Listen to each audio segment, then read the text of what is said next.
Hello guys, video की शुरुआत करने से पहले आप लोगों से एक इन्फॉर्मेशन शेयर करना चाहूँगा। जैसे कि आपको पता है, this is my first video and दोस्तों, अगर आप इस वीडियो को फुल सपोर्ट करेंगे, जैसे कि चैनल सब्सक्राइब करके, वीडियो को लाइक करके, अगर आप इस चैनल पर मिनिमम 5K सब्सक्राइबर या फिर उससे भी ज़्यादा का माइलस्टोन अचीव करवा देंगे, तो मैं आपसे प्रॉमिस करता हूँ कि आपके एसएसटी के बोर्ड 2023 के एग्ज़ाम से पहले पूरे एसएसटी के 22 चैप्टर की एनिमेटेड वीडियो इस चैनल पर अपलोड कर दूंगा, जिससे कि आप बोर्ड एग्जाम से पहले एक ही चैनल पर सारा रिवीजन कर सकें और आने वाली वीडियो इससे भी बेहतर होंगे animation wise.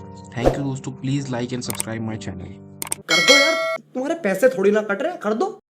So hello guys, आज हम पढ़ेंगे chapter number 5 which is consumer right. So दोस्तों, चैप्टर की शुरुआत करने से पहले मैं आपको एक छोटी सी स्टोरी सुनाता हूँ, जिस कहानी से आप इस चैप्टर को काफी हद तक रिलेट कर पाएंगे।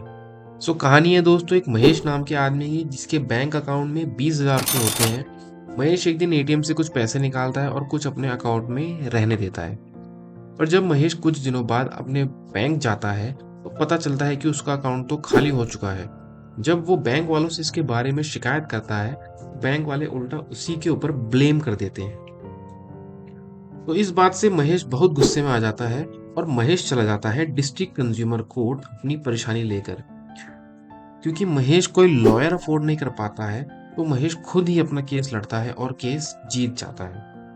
और फिर कोर्ट बैंक को महेश के बचे हुए पैसे लौटाने का ऑर्डर देता है विद इंटरेस्ट, और 2,000 रुपए एज अ लीगल एक्सपेंसेस जो महेश को केस लड़ने में खर्चा हुआ। सो देखा आपने दोस्तों, महेश को ना ही उसके बचे हुए पैसे वापस मिले, बल्कि केस लड़ने में जो उसका खर्चा और मेंटल हैरेसमेंट हुआ, उसके लिए भी उसको कंपनसेशन मिला। तो दोस्तों, ये सब कब हो पाया? जब महेश को उसके कंज्यूमर राइट्स पता थे। सो दोस्तों, इस चैप्टर में कुछ इसी तरह के कंज्यूमर राइट्स के बारे में बात करेंगे। सो दोस्तों, हमारा फर्स्ट टॉपिक है consumer in market place. So दोस्तों, हम मार्केट में पार्टिसिपेट करते हैं as a producer and as a consumer दोनों। एज अ प्रोड्यूसर कभी हम मार्केट में अपनी सर्विसेज देने जाते हैं, जैसे कि जॉब करने जाना, फार्मर्स अपनी क्रॉप्स बेचने जाते हैं। साथ ही हम एज अ कंज्यूमर भी मार्केट में कुछ प्रोडक्ट खरीदने जाते हैं जिनकी हमें डेली नीड्स में जरूरत होती है। तो दोस्तों, आम आदमी मार्केट में इतना पार्टिसिपेट करता है, तो दोस्तों इसके लिए कोई रूल्स एंड रेगुलेशन तो होना ही चाहिए, जिससे कि कंज्यूमर को प्रोटेक्ट किया जा सके एक्सप्लॉयटेशन से। सो दोस्तों, होता है ना, जब कोई हमारे द्वारा खरीदी हुई चीज की कंप्लेन करनी होती है, तो शॉप वाले क्या कहते हैं कि जाकर सेलर को कंप्लेन करो। जैसे कि सामान बेचने के बाद सेलर की कोई रिस्पॉन्सिबिलिटी ही नहीं रह जाती। दोस्तों, हम कंज्यूमर का मार्केट प्लेस में अलग अलग तरीकों से एक्सप्लॉयटेशन होता है, जैसे कि वेइंग मशीन में कम सामान तोलना, मिलावट करना, एक्स्ट्रा चार्जेस लगाना, डिफेक्टिव फेक प्रोडक्ट बेचना। सो दोस्तों, कुछ सिचुएशन में ऐसा भी होता है जिसमें प्रोड्यूसर्स बहुत ही कम और पावरफुल होते हैं, लेकिन कंज्यूमर्स बहुत होते हैं, जैसे कि मदर डेयरी का मिल्क। जैसे कि आपको पता है, सिगरेट कॉजेस कैंसर, मतलब सिगरेट पीने से आपको कैंसर हो सकता है। लेकिन दोस्तों, इन सब बड़ी कंपनीज को ये बात एक्सेप्ट करवाने में गवर्नमेंट को काफी केस लड़ने पड़े। सो दोस्तों, हमारा नेक्स्ट टॉपिक है कंज्यूमर मूवमेंट। दोस्तों, जो कंज्यूमर के साथ अनफेयर प्रैक्टिसेस लाइक मिलावट करना, चीटिंग करना होने लगी, अब कंज्यूमर को अपना एक्सप्लॉयटेशन होना नजर आने लगा। और साथ ही दोस्तों, हमारे पास ऐसा कोई लीगल सिस्टम भी नहीं था जिससे हम कंज्यूमर को प्रोटेक्ट कर सके। सो दोस्तों, कंज्यूमर को मूवमेंट होता था, वो फोकस करता था प्रॉब्लम्स, जैसे कि black marketing in government control shops, unfair practices in shop.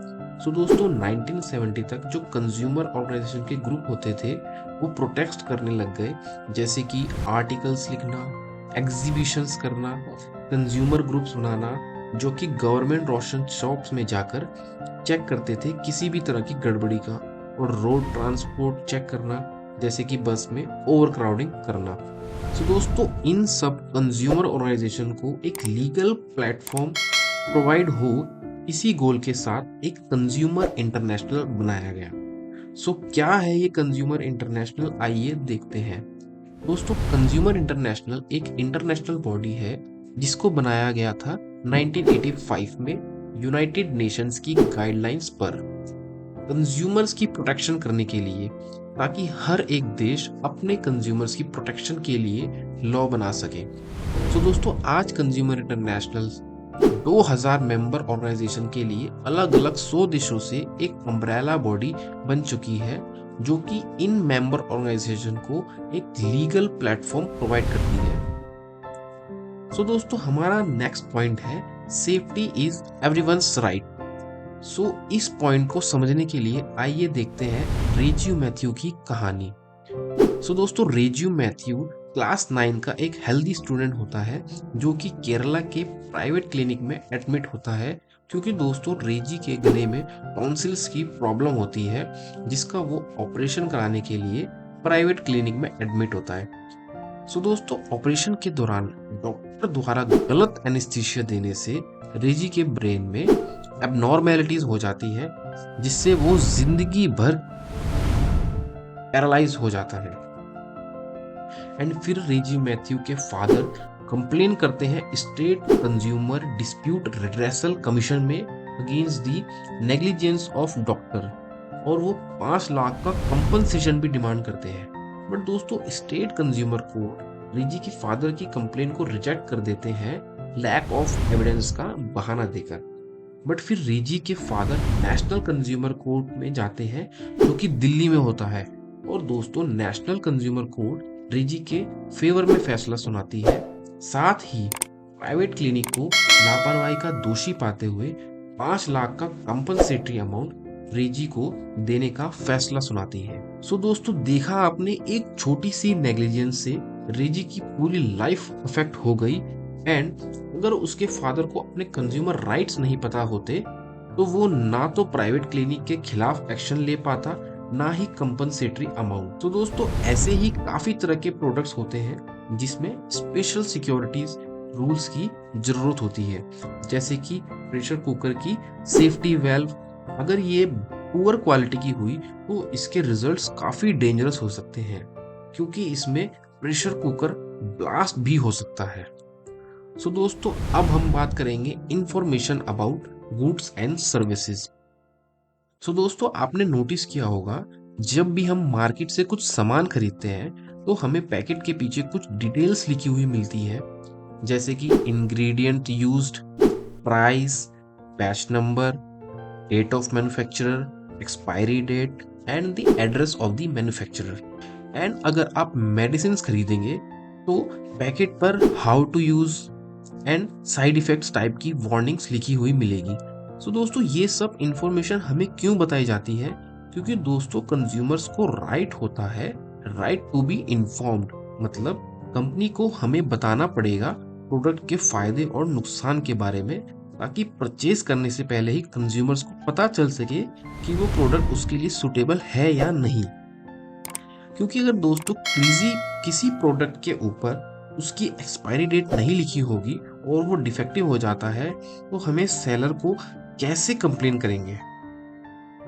ऐसे ही अगर कोई शॉपकीपर एमआरपी प्राइस से ऊपर कोई सामान बेचता है, तो हम उसकी कंप्लेन कर सकते हैं, और साथ ही हम उस एमआरपी प्राइस पर बार्गेनिंग भी कर सकते हैं, जो कि हमारी मम्मियाँ अच्छी तरीके से बार्गेनिंग करती हैं। सो दोस्तों, हमारा राइट टू बी इन्फॉर्म्ड को और बेहतर बनाने के लिए हमारी गवर्नमेंट ने अक्टूबर 2005 में न्यू लॉ बनाया, जो कि था राइट टू इंफॉर्मेशन एक्ट, जिसको हम आरटीआई एक्ट के नाम से भी जानते हैं।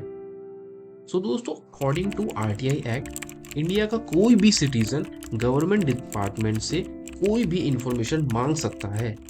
इस एक्ट को समझने के लिए हम एक कहानी देखते हैं, जो कि है एक इंजीनियरिंग स्टूडेंट अर्पिता की। तो दोस्तों, अमृता अपने कॉलेज के एग्जाम खत्म करके एक गवर्नमेंट जॉब के लिए अप्लाई करती है, जिसमें वो क्वालिफाई भी कर जाती है दोनों रिटर्न और इंटरव्यू में। सो दोस्तों, ज्वाइनिंग से पहले अमृता को डिपार्टमेंट में अपने फाइनल रिजल्ट दिखाने के लिए बोला जाता है।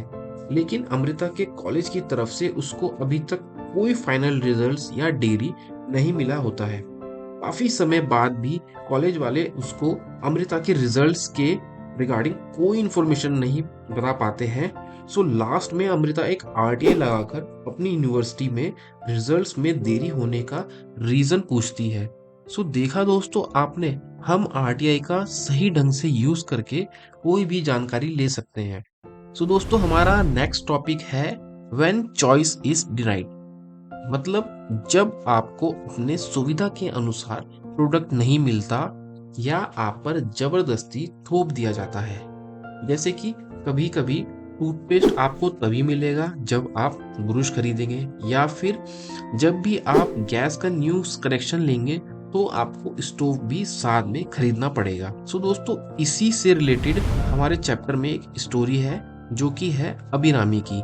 सो दोस्तों अभिरामी एक स्टूडेंट है अंसारी नगर की, जो एक लोकल कोचिंग इंस्टीट्यूट ज्वाइन करती है, जिसमें इंस्टीट्यूट वाले उससे पूरे 2 साल के कोर्स की फीस जो कि होती है 61,000 रुपये स्टार्टिंग में ही ले लेते हैं। लेकिन दोस्तों 1 साल बाद वो उस कोचिंग इंस्टीट्यूट को छोड़ना चाहती है क्योंकि उसको वहाँ की टीचिंग क्वालिटी इतनी पसंद नहीं आती, जिसके बाद वो अपनी बची हुई 1 साल की फीस इंस्टीट्यूट से वापस मांगती है। तो इंस्टीट्यूट वाले उसे मना कर देते हैं, बोलते हैं वो एक नॉन रिफंडेबल फीस है। जिसके बाद अभिरामी डिस्ट्रिक्ट कंज्यूमर कोर्ट में इसकी कंप्लेन करती है और डिस्ट्रिक्ट कंज्यूमर कोर्ट इंस्टीट्यूट को उसकी बची हुई फीस जो कि 28,000 रुपये वापस करने का आदेश देती है, क्योंकि everyone has right to choose. दोस्तों कहानी यहाँ खत्म नहीं होती। इंस्टीट्यूट अब दोबारा ऊपर लेवल के कोर्ट यानी कि स्टेट कंज्यूमर कोर्ट में डिस्ट्रिक्ट कंज्यूमर कोर्ट के फैसले को गलत बताता है, लेकिन इंस्टीट्यूट की इस हरकत के लिए स्टेट कंज्यूमर कोर्ट इंस्टीट्यूट को 25,000 का फाइन लगा देता है और डिस्ट्रिक्ट कंज्यूमर कोर्ट के फैसले को बरकरार रखता है। सो दोस्तों अब हमारा नेक्स्ट टॉपिक है where should consumer go to get justice, मतलब आम आदमी इंसान के लिए कहाँ जाए। सो दोस्तों हर एक व्यक्ति को कंज्यूमर कोर्ट में जाने का राइट है और कंपनसेशन अमाउंट लेने का भी, जितना उसका नुकसान हुआ है। दोस्तों ये जरूरी नहीं है कि आपको कोई लॉयर हायर करना ही पड़े, आप बिना किसी लॉयर के भी कंज्यूमर कोर्ट में अपना केस लड़ सकते हैं। सो दोस्तों अब हम बात करेंगे कोबरा, ये वाला कोबरा नहीं, ये वाला कोपरा, COPRA। सो दोस्तों कोपरा मींस कंज्यूमर प्रोटेक्शन एक्ट। सो दोस्तों ऑन 24 दिसंबर 1986 इंडिया की पार्लियामेंट ने एक लॉ पास किया जो कि था कंज्यूमर प्रोटेक्शन एक्ट यानी कि कोपरा। दोस्तों इसलिए आज भी हम देश में हर 24 दिसंबर को 24 दिसंबर को नेशनल कंज्यूमर डे के रूप में बनाया जाता है। सो दोस्तों अकॉर्डिंग टू कोपरा यानी कि कंज्यूमर्स प्रोटेक्शन एक्ट हमारे देश में 3 टायर क्वाजी जुडिशियल सिस्टम है, मतलब जो कंज्यूमर कोर्ट है वो 3 लेवल्स में डिवाइडेड है। जैसे कि सबसे लोअर लेवल पे होती है डिस्ट्रिक्ट कंज्यूमर रिड्रेसल कमीशन, या फिर आप इनको सिर्फ डिस्ट्रिक्ट कंज्यूमर कोर्ट भी बोल सकते हैं। सो दोस्तों अगर आपको का कंपनसेटरी क्लेम का अमाउंट 1 करोड़ या उससे कम है तो आप डिस्ट्रिक्ट कंज्यूमर कोर्ट में अपना केस लड़ोगे, और अगर आपका कंपनसेटरी क्लेम का अमाउंट 1 करोड़ से ज्यादा और 10 करोड़ से कम है तो आप जाओगे स्टेट कंज्यूमर, और अगर आपका कंपनसेटरी क्लेम का अमाउंट 10 करोड़ या उससे ज्यादा है आप जाओगे नेशनल कंज्यूमर कोर्ट, जो कि है हमारी कंट्रीज कैपिटल दिल्ली में। लेकिन दोस्तों आपका case lower level of court में डिसमिस हो जाता है, या फिर आप लोअर लेवल कोर्ट का डिसीजन से सेटिस्फेक्शन नहीं मिलता है तो आप अपर लेवल कोर्ट में अपील कर सकते हैं, फिर चाहे आपका कंपनसेटरी क्लेम अमाउंट कम भी क्यों ना हो। सो देखा दोस्तों आपने कैसे हमारा 3 tier quasi judicial magistrate system काम करता है at district level, state level and national level. So दोस्तों अब हम पढ़ेंगे how to become a well informed consumers, मतलब दोस्तों हम ऐसा क्या करें जिससे हम एक समझदार और जिम्मेदार कंज्यूमर बन सके। दोस्तों हम कोई भी प्रोडक्ट या सर्विस लेने से पहले गवर्नमेंट द्वारा चलाए गए वार्निंग्स एडवर्टीजमेंट को चेक कर सकते हैं, जैसे कि म्यूचुअल फंड निवेश बाजार जोखिमों के अधीन है। योजना से जुड़े सभी दस्तावेजों को ध्यान से पढ़ें। खैनी, गुटखा, तंबाकू, जर्दा, पान मसाला आपका जीवन उजाड़ देते हैं। इस खेल में आदत लगना या आर्थिक जोखिम संभव है, जिम्मेदारी से खेलें। और भी कई तरह की वार्निंग्स जो प्रोडक्ट पर लिखी हुई होती हैं। और दोस्तों आप कोई प्रोडक्ट खरीदते हुए उस पर प्रिंट हुए मार्क या लोगो से भी उस प्रोडक्ट की क्वालिटी चेक कर सकते हैं। जैसे कि दोस्तों कुछ प्रोडक्ट पर ISI का मार्क्स होता है, इसका मतलब वो product Indian standard of institution के द्वारा प्रमाणित किया हुआ है।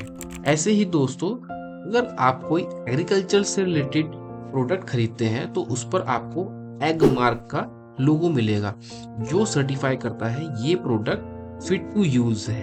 Egg mark means agricultural mark, जो कि हमें प्रोवाइड कराता है ICAR Indian council of educational research. जैसे कि आप कभी ज्वेलरी शॉप से ज्वेलरी खरीदेंगे तो वहां आपको होल मार्क देखने को मिलेगा, जो कि ये बताता है कि आपकी ज्वेलरी 23 कैरेट की है या फिर 24 कैरेट की। सो दोस्तों आप कमेंट करके बताइए कि हम किस कैरेट की गोल्ड की ज्वेलरी पहनते हैं और कौन सा गोल्ड सबसे ज्यादा प्योर गोल्ड होता है। सो दोस्तों अब हमारा नेक्स्ट और लास्ट टॉपिक है taking the consumer movement forward. So दोस्तों अगर कंज्यूमर मूवमेंट के प्रोग्रेस की बात करें तो इंडिया में भी ऑर्गेनाइज्ड ग्रुप्स का नंबर अप्रॉक्स 2000 हुआ है, जिसमें से कि 50 से 60 आर वेल ऑर्गेनाइज्ड ग्रुप्स। लेकिन दोस्तों कंज्यूमर कोर्ट्स आजकल काफी टाइम कंज्यूमिंग हो गए हैं, साथ ही एक्सपेंसिव भी। Without lawyer it is difficult to win a case. So दोस्तों इन सभी प्रॉब्लम को कम करने के लिए कोपरा यानी कि कंज्यूमर प्रोटेक्शन एक्ट को 2019 में अमेंड भी किया गया था ताकि लोग कम से कम परेशान हो। अगर दोस्तों किसी भी प्रोडक्ट की सर्विस में कमी या फिर डिफेक्टिव प्रोडक्ट पाया जाता है जिससे कि कंज्यूमर की जान भी जा सकती है, इसके लिए सर्विस प्रोवाइडर या फिर मैन्युफैक्चरर को फाइन या फिर जेल की कठोर सजा भी दी जा सकती है। सो दोस्तों एट लास्ट हम कंक्लूड कर सकते हैं कंज्यूमर मूवमेंट तभी इफेक्टिव हो सकता है जब कंज्यूमर का भी एक्टिव इन्वॉल्वमेंट होगा इस मूवमेंट में।